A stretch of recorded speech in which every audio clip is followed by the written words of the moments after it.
When you have an anxious attachment style, your attachment system will crave and prioritize proximity to your partner, even if they're horribly abusive, over your own safety. You finally see that this person is not for you anymore. You're right. You're not confused. You're not conflicted. You know that he's abusive. Maybe you know you want to leave. Maybe you've heard the term trauma bond. Maybe you've heard the term cognitive dissonance. You know, but yet this all feels worse. Knowing somehow doesn't make you want to leave. It makes you terrified. It puts you into a kind of paralysis even. So I want to talk about this part of leaving an abusive relationship that I swear nobody prepares you for. It's what happens after you figure it all out, but you still can't leave. So someone today that I have on the show is someone that I actually work very closely with, and I'm so excited to have this conversation. Chelli Pumphrey is a licensed therapist. She's trauma-informed and deeply, deeply grounded in attachment and nervous system work and relational healing. She also co-leads our membership, She Rises Collective. And I'm just so excited to have you here, and I'd love you to just share a little bit more about yourself in more detail and tell our audience, why you know so much about this topic. I wish I could say that I just decided one day, I'm going to just go study this. I'm just interested. But the truth is, I spent much of my life dealing with narcissistic and pathological abuse. So I was somebody who experienced it before I understood it. But as you know, as a survivor yourself, that gives us this inside experience or insight into how this really feels, which I think is so important when other people are coming to seek healing for this, because people that haven't experienced this have a hard time really grasping it.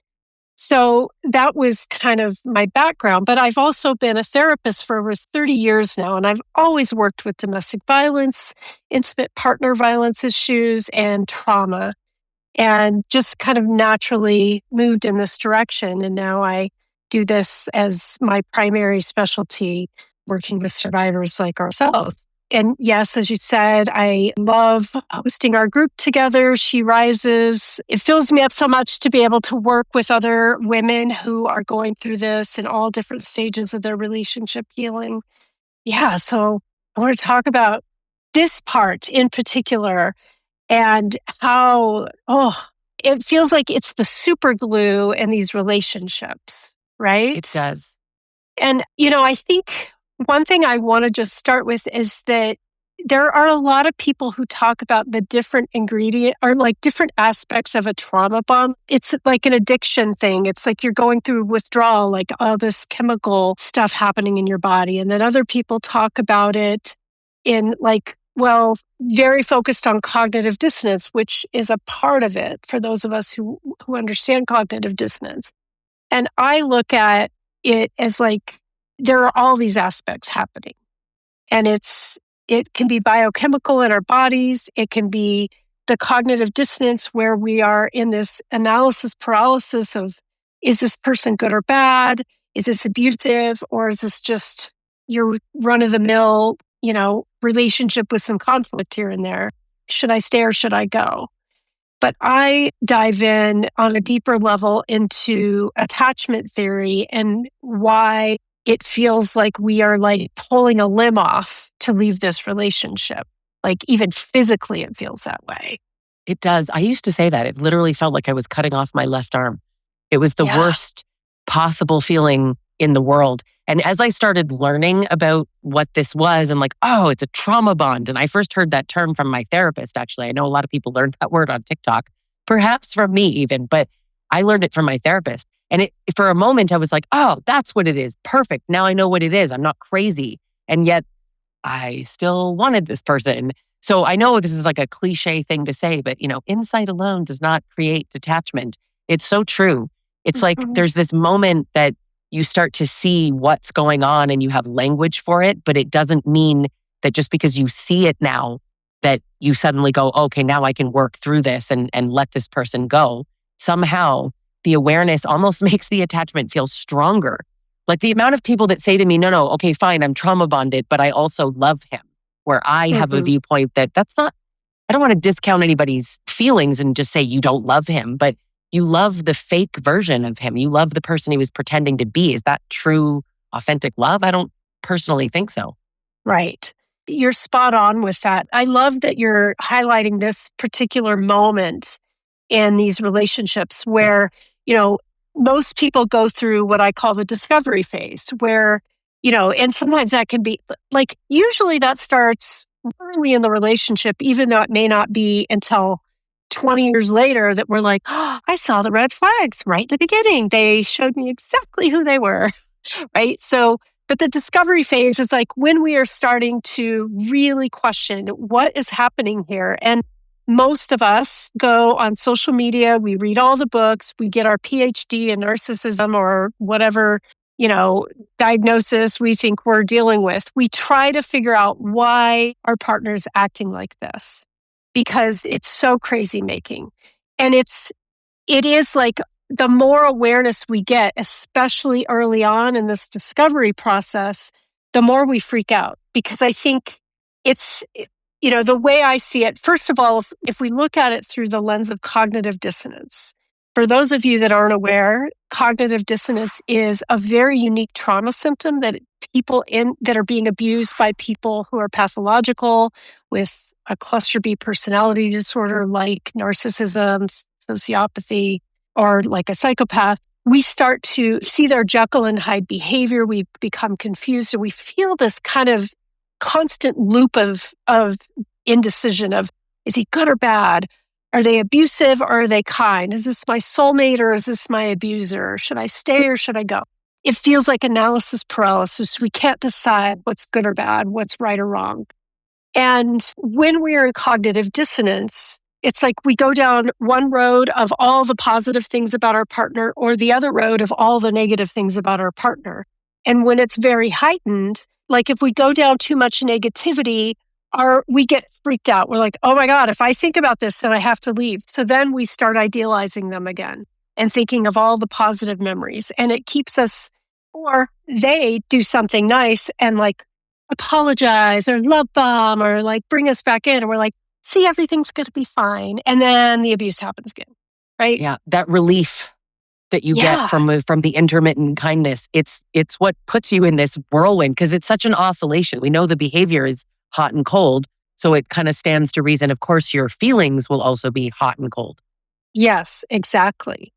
And so when we're really like in that cycle, even learning information like, oh my gosh, my partner meets all the criteria for being a narcissist.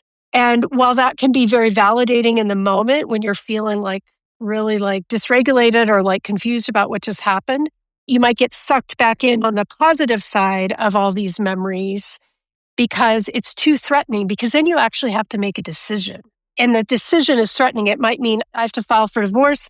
I might lose access to my kids all the time. My kids could be in danger. I might lose my home, my financial support.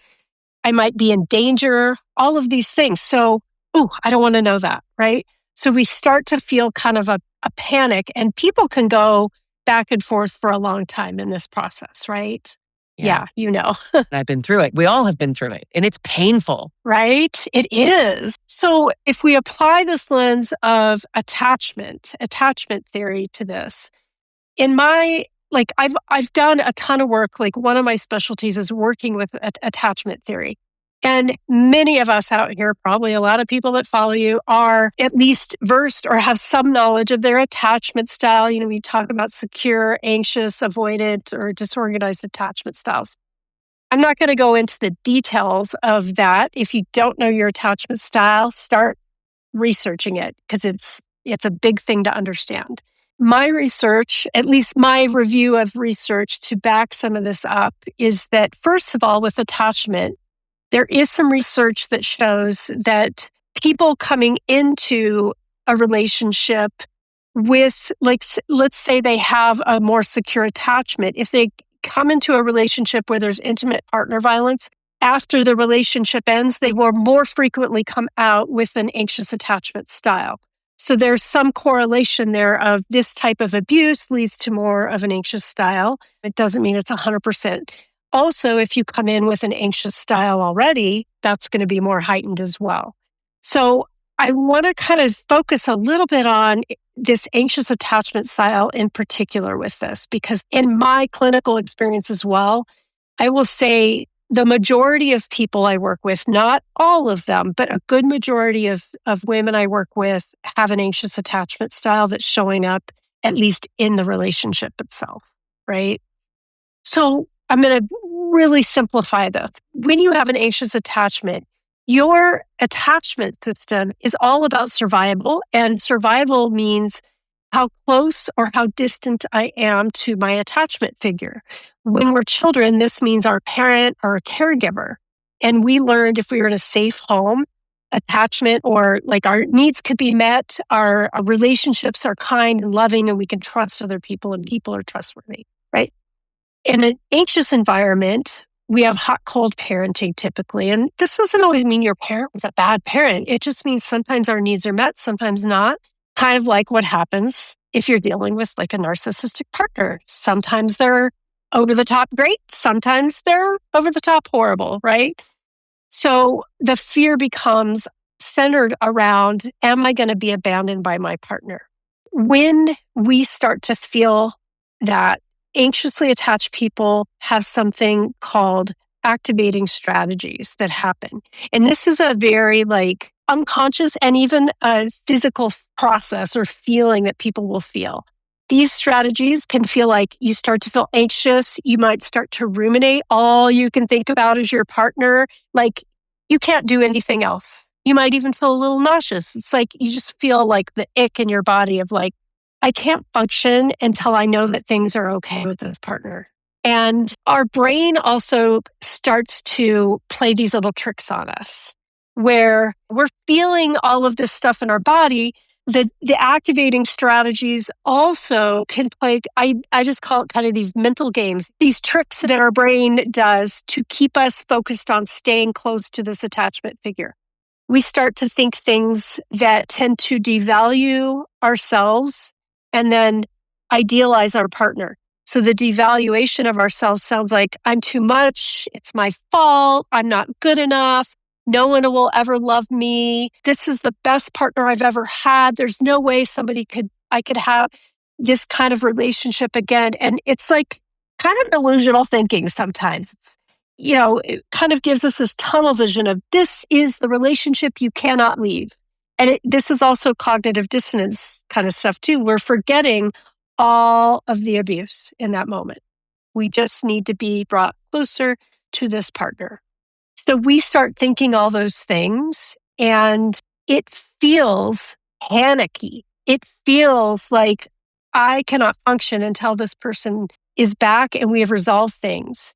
So yeah, if he comes back as a jerk, our system still settles. We're like, okay, they're close. And, this is my mantra that I say all the time. I think I've said it on here before, but when you have an anxious attachment style, your attachment system will crave and prioritize proximity to your partner, even if they're horribly abusive, over your own safety.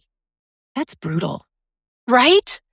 I mean, it's irrational, even when you think about it, but attachment is very survival based. It's hardwired in us. And, when this gets really activated, that's the thing. Like this primal part of us is like, if I lose this person, I will die. I will not survive. I know that feeling. I genuinely remember being like, am I going to die? Like, can you die from heartbreak? Is that something you see in movies? Is that real? I couldn't believe it. And again, the oscillation of when they're kind and cruel. I think one of the worst parts is when you're in that low, you'd think that's when you leave, right? It's bad. I know I need to leave. But actually, you're addicted to getting the high back. When you're in the high, you're not going to leave because things are good. And you're like, things are so much better now. But then you're just waiting for it to drop again. And I know this really does. I mean, I create this addiction. That's why people liken it to addiction. Do you think it is an addiction or do people just compare it to an addiction? I really take this attachment-based lens. I don't think it's addiction. I think it is a very, like I said, primal is the word that I want to say. It's trauma-based. Here's a good way to think of it when you think of it as addiction. So, what a lot of us probably have learned with addiction is that, if you take like somebody who does heroin for the first time or like meth or crack, like they get this intense high the first time they do it, especially with like meth or crack. I have not done it. I don't know, but supposedly it's like, okay, that's it. And then they never get to that high again. And especially with long-term addiction like this, you are trying to stay high to keep yourself out of withdrawal and misery versus I want to experience the high for the high again. And this is how I see this as well. We are not trying to stay close to this person because this is a healthy, great relationship that makes us feel good. We want to, our system says, stay attached because if we leave, we're going to go into withdrawal and it's going to be miserable. Yeah. So it And is addiction-ish feeling to me, but I just have this extra layer of like, if we see it through this lens of attachment, it makes more sense. I think I agree with you. And obviously you've got the clinical background here, but it is like an addiction and you do feel addicted. You feel you're going to die being away from this person. Although I think trauma bonds are kind of interesting because you can be trauma bonded and be like, but I love them and I don't want to leave and I can't imagine my life without them. You can still be trauma bonded if you're like, I kind of hate this person and I definitely want to leave, but something just won't let me. I feel blocked from leaving. So for people listening, there isn't just one specific way to describe the feeling of a trauma bond. But in all cases, I hear you. You are deeply attached, but it's an unhealthy attachment. And I don't see it as love. Trauma bonds mimic love in ways. And I think that that's also part of why leaving feels, I don't know if the word is safer or it just feels better. It's like the devil you know. And if you hope that he changes and if he's giving you all of that hope and feeding into that fantasy and future faking that it'll be better one day, when he goes to therapy or when you stop acting like such a B word and he becomes a better version of himself, things will get better. So staying makes more sense than leaving. Leaving feels like dying. Exactly. And then if we add the complicating factors here of if you have been abused, you've got all this trauma. The parts of our brain that are responsible for decision-making, analyzing, like really this kind of higher level planning and concentration and focus that it requires to plan your escape. Or if you have to go through a divorce, you have to figure out finances. Maybe you've been a stay-at-home mom for 20 years. There's all these kind of more thinking types of things that require this part of your brain. And when you've had, really severe or chronic trauma in this way, that part is like very shut down. And it's the survival parts of your brain that are very active. And so it can feel impossible to make decisions and to plan in the way that we need to plan to get out. And people are struggling with PTSD, usually, varying degrees of depression, anxiety that can feel debilitating. On top of like all the other things, like how am I going to afford to live on my own? How am I going to keep my kids safe? Like, is he going to destroy me in court? There's so many layers that make it hard on top of just this part that we're talking about. That whole why doesn't she just leave him? I mean, the list is long. And it's not one reason. I don't think for anybody, it's truly one reason. There's just a huge amount of reasons, but not the least of which is the attachment. Again, on the outside, it's like, girl, he's abusive, leave. But I think inside us, when your body is used to this sort of, intensity and unpredictability and relief, leaving is like, you're taking all these feelings away. And the feeling of withdrawal, I mean, I have dozens and dozens of clients over years and I relate to this, where you are crying in a way that is irrational when you think about what you're crying about, again, on the outside of it, but hyperventilating, sobbing, but I can't, and you're like mumbling words. You become, a crazy person, but you're not. It is disorienting to say the least, but it's physiological. It's not just emotional. Yes, absolutely. And, even when you describe that, I was having some of my own memories pop up and like stories of other survivors of also some of the ways that like a narcissist or, one of these types will intentionally get you into that state. They will poke and poke and poke and abuse until you are so dysregulated, you are so disoriented and you're falling apart. And then they might sweep in and be the one that comes to calm you or soothe you. And in that moment, you are so exhausted and depleted. It's like, okay, I can feel okay in this relationship again. In this, like, I just need to breathe. I can't think about anything else, but now I can be calm after like sometimes hours, if not days, of them poking. I mean, It is, talk about a mind fuck. I feel like, I say this a lot. He's the pain and the comfort, the knife and the Band-Aid.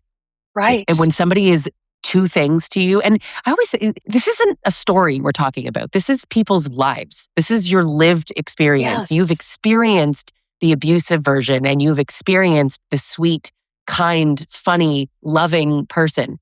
And it oscillates. And we all think that that good version of him is the real version and that sometimes he's abusive. And maybe it's because trauma, alcohol, drugs, his mother, his ex, a bad day at work, bad regulation, anger management issues, when it's just he's choosing to be abusive. I know it's a little oversimplified, but abuse is a choice. No. To me, it comes from entitlement, but it doesn't come from trauma and all those things. Because hello, we're traumatized.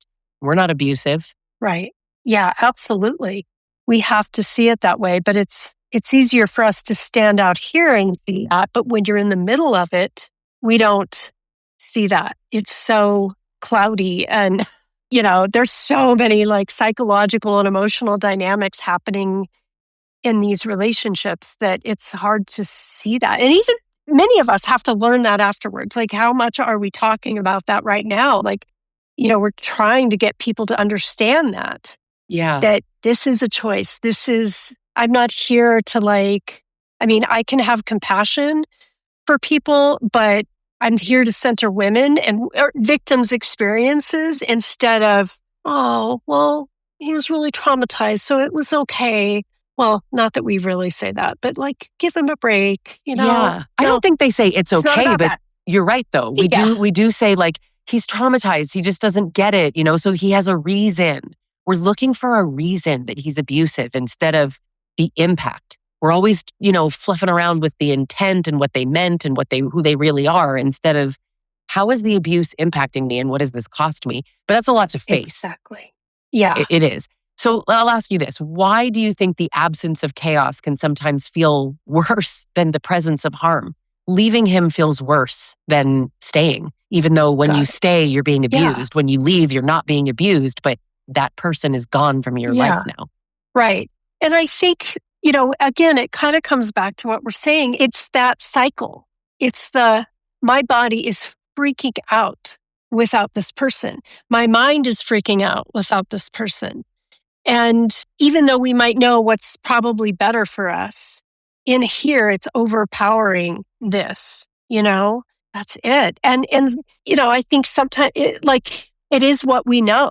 There's comfort in that. Well, at least I know this is my family. Going out into something new can be more threatening than staying in something that is the comfort of our day to day, even though it's not comfortable at all. Right. But that fear of the unknown is something I talk to a lot of women about because, you can say, okay, leave your husband, which is a huge decision, even if you're not married. Leave your partner. You've been with them for a long time. Doesn't even matter if you have kids, don't have kids. None of that matters, really. The feeling is still deeply attached. So when we talk about leaving, you think, okay, I'm going to leave this person and now all of the goodness is gone. You also think, what if I'm the problem? What if I'm pathologizing someone and using this word narcissist, but it's not true? And what happens a lot is some women will say to me or even comment on my pages, I showed my husband your videos and he thinks you're stupid or he thinks you're a bitter, old, haggard, single cat lady. And I'm like, funny, no cats, not single, very happy, not even a misandrist. I just don't like abusive men. Right. So it says something to me that your partner thinks I'm the problem, that I'm calling out his behavior, but they convince you, don't listen to these stupid old internet therapists and coaches. What do they know? They just want you to be bitter and miserable like they are. So then you start thinking, oh my God, what if I'm getting caught up in gender wars? What if I'm getting caught up in misinformation and I'm the problem? So if you leave and you're the problem, you've just left for no reason. You're going to lose out on something. And also the dating market these days is brutal from what I hear. So I get not wanting to go out there. I also hear a lot of women say, if I go out and I date, am I not just going to meet another terrible, abusive man? At least I understand this one. At least I can manage. It's brutal. It is brutal. And this, I mean, it's a good example of like another reason why it is so hard. But if we think about that idea of those activating strategies, some of what you're talking about is connected to that, I believe. I mean, if you're really in that kind of anxious attachment pattern, because it's that belief of there's nobody else out there. I mean, come on, there are 8.5 billion people on this planet. And if you think there is nobody better than this abusive person, Yep. I held myself back there, then this person, then that's crazy. Like there are, like you've got to remember that. This is your mind saying, tunnel vision, I can only see him. I don't even want to think of another possibility. And then you add gaslighting and all the stuff they do to mess with you. Like, you know, first of all, don't go show a video of Lisa or anybody else in this space to a partner that you think is abusive, because it will be turned back on you. They are not going to get it. They are not going to self-reflect. They will twist it into a way to make it seem like Lisa or me or anybody else is the problem and you are the problem, not them. And that should be even if you do that and you notice that, it's going to mess with your head and you're going to think, oh, it must be me. But no, that's what to look for if they do that. Yeah. Yeah, it's a good sign, you know? I have videos actually called Your Husband Hates Me. I've made videos on that before because it's true. I get it. You don't like that I'm calling you out. You don't like that I say you should treat your wife better. That's a weird thing to not like about me. Yeah. Shouldn't you want to treat your wife better? But of course not, because he wants you to think that you're the problem. But all of this deepens the attachment, deepens your desire to stay. If you're worried that it's you, you're going to work on yourself. And you're going to keep trying, which ultimately is banging your head against a wall, trying to get him to be different by you really just tolerating more abuse. That's the gaslighting of it all, right? You become the problem. They're so good at avoiding accountability and flipping it on you. So then you think, I can't leave. For all of these reasons, you feel stuck. Now, detachment feels like loss. For some reason, it doesn't feel like freedom. So even if you can kind of start to come out of the trauma bond a bit, start to resolve some of the cognitive dissonance, and you think, okay, I know I need to leave because I can't keep doing this cycle anymore. The detachment here is you're losing him, you're losing your life, you're losing your family, the future you built. You have to accept that it wasn't real in the way that you thought it was. And I think that you get a lot of grief, you get shame, all these feelings. It doesn't feel like relief. How does that kind of connect to attachment theory? Well, I think if you think of detachment, let's think of it as abandonment. And I'm losing my partner, my attachment figure. I'm losing everything connected to that. And while all of that can be true, like there are enormous amounts of loss and grief that we go through when we make a decision to leave, or if our partner should discard or leave us. But again, it's like the ultimate fear. And if we can be aware of that being our guiding principle, if we have this attachment wound, then we can say, oh, look, this is this is hard. This is a work in progress. It's not this easy, but it's like, oh, wow, there's my attachment system. It's telling me these things. It's getting me super hyper focused on keeping this partner in my life. And it's telling me I'm going to die if I move on. And it's like kind of this catastrophizing that we do about the future of like, I'll never make it. I'll have to be a poor single mom. I'll never find, I'm going to be that crazy cat lady, all the things. And we don't know what's out there. And usually, even if it might be harder in a different way, it is a hell of a lot better when we leave abuse. I mean, I don't even know if I can name or think of somebody who regretted leaving. At least anybody that has done their trauma work never says to me, I regret leaving that relationship. The one thing that people regret is that they didn't leave sooner. Yeah. I actually just want to slow down for a second. You have been doing this for 30 years. God only knows how many women you've worked with, right? Mm-hmm. You've never come across someone. I've only been doing this for 6 years, but I'm also, perpetually online and seeing my comment sections and get emails and just tons, like thousands of women I've connected with.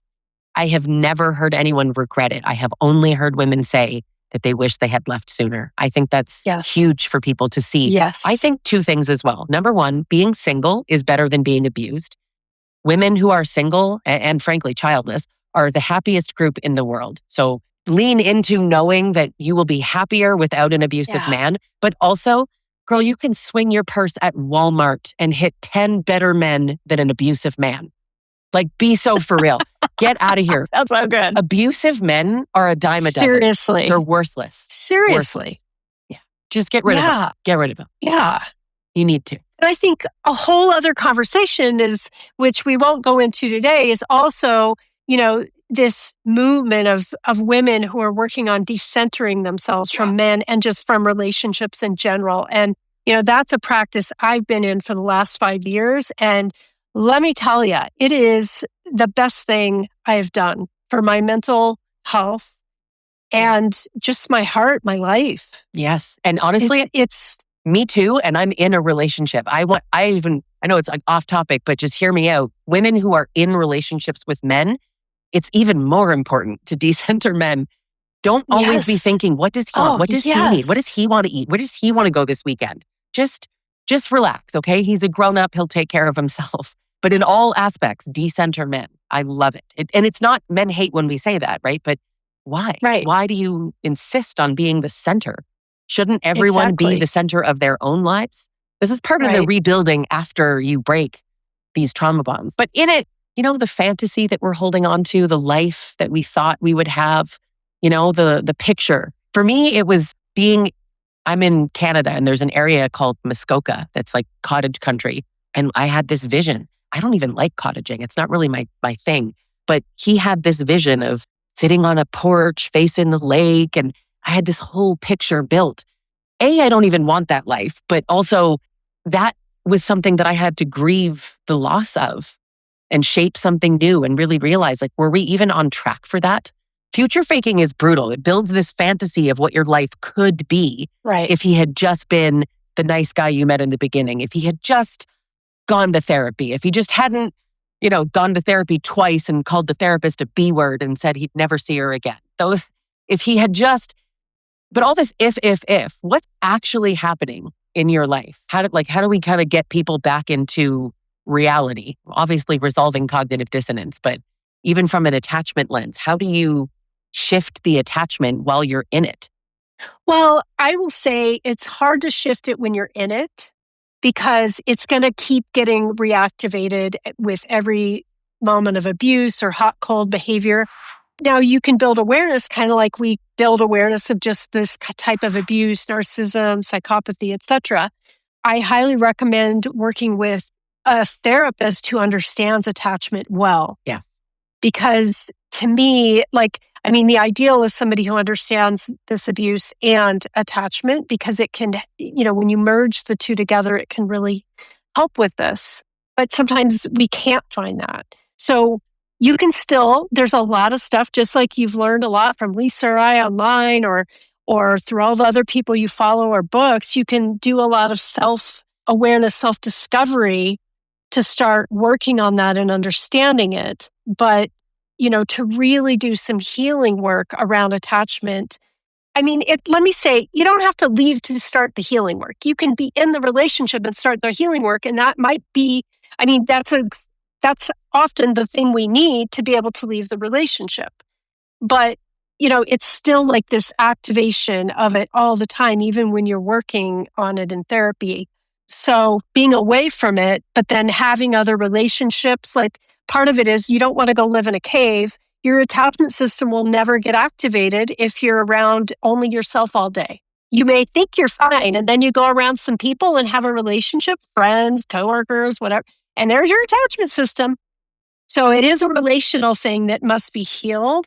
And so you still have to have run-ins with people. You still have to be in connection to understand how it's working, but not with an abusive person. Getting away from them is great. Like I said, this is the goal, is to get away. I hear even mothers who are married to someone who's abusive, you've got kids, and you are like, oh, can I make it as a single mom? Aren't you already? Tell me you're not already a single mom. Because I know for me, when I left, I felt like things got easier and I thought they would be harder. And then I realized I have one less person to pick up after and deal with and no mood in the house. And I can start connecting to myself. I think that the gaslighting and manipulation and twisting that they do, it makes you not trust yourself.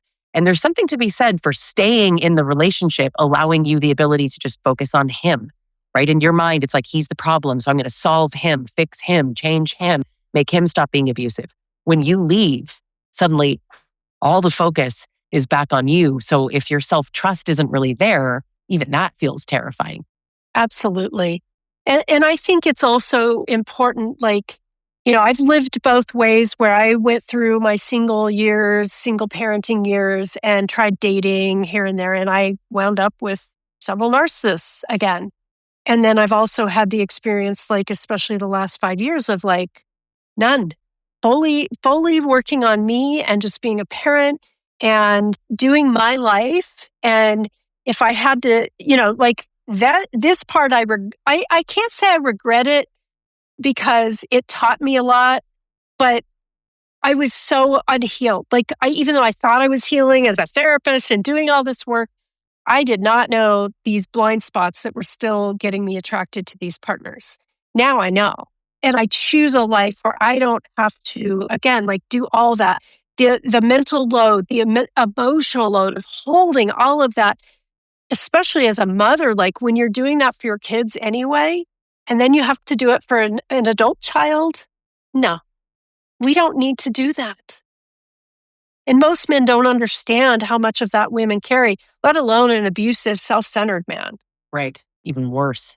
It's so true. I mean, obviously we advocate for leaving, although I will always say to people, leaving is a privilege that a lot of people don't necessarily have or even feel like they have. I think that more women can leave than do, but I also don't claim that it's easy. I have these 3 steps to breaking a trauma bond that I talk about in my course and in my programs. But I never want people to be like, 3 easy steps. It's not easy steps. They're grueling, horrific steps, but they are steps. So for people who like a plan, that can be helpful. But I always feel like there's this kind of, I don't know, like a void after you leave and we have to fill it with something. And my suggestion is always fill it with yourself. Fill it with learning, like all the energy you're spending into what is a trauma bond? What is he doing? Why is he doing it? Reading Lundy Bancroft's book, and getting your PhD on YouTube University in narcissistic abuse, all of that. Like just stop and take a breath and shift the focus inward and start looking at why you got here, not from a place of judging yourself, just with curiosity of like, what are the attachment pieces that have made me feel like this relationship was ever good? How can I change it? So getting into therapy or coaching, somebody who really understands, ideally, yes, narcissistic abuse, but attachment theory, that's going to be incredible. Is there anything that you want to leave people with? Are there any kind of like last notes that you feel like people really need to know about this? I feel like you just did a nice summary of kind of the gist of it for me. Like this, like, I want people to know, yes, it is hard. Yes, it can feel impossible to leave when you've got all of this and then all of this out here, making it feel like, climbing Mount Everest. And again, leaving's a privilege and it cannot work for everybody, but many of you are caught in the trap of the trauma bond, the attachment stuff, the logistics, and you have no idea of what might be over here. The freedom, the relief, the safety. And I encourage you to not think that it's impossible. There is hope. And Lisa and I are living examples of that. I mean, there was a time in my life where I thought, I don't know how I'm going to survive this. I really didn't. And I'm thriving now. And I've got some bruises from what I've been through in my life, but battle scars. I'm in a good place. I've done my work and I continue to do my work. And it's ongoing. Possible for others. It is. It is so possible. And I know, a lot of people need support. So I want to, shamelessly plug our club. So She Rises Collective is a membership club that Chelli and I run, and it's so affordable. The entry point is so affordable, and you cancel at any time, but people don't cancel it. The club is just getting busier and busier. You can have access to us 24/7. There's chat threads, there's videos, there's workshops, guest speakers, and incredible guest speakers. George Simon, Dr. Peter Salerno, just tons of people who are in this talking with us and sharing their wealth of information too. So for people that are really looking to break free or rebuild after, just have support getting through this, I encourage people to join that. But, this part about it feeling really difficult to leave and leaving feels like worse than staying. This is something you can work through. This is a trauma bond. And, you can know the truth and still feel pulled back, but that doesn't mean that you can't get out of it. So thank you so much for being here. I really appreciate it. Oh, thank you so much for having me. These are always great talks. Amazing. Where can people find you? Well, my website is a good place just to find it all, ChelliPumphrey.com. Check the spelling, but yes, sure, there'll be the link here. But yeah, that's the easiest way to find me. Perfect. Awesome. Thanks so much.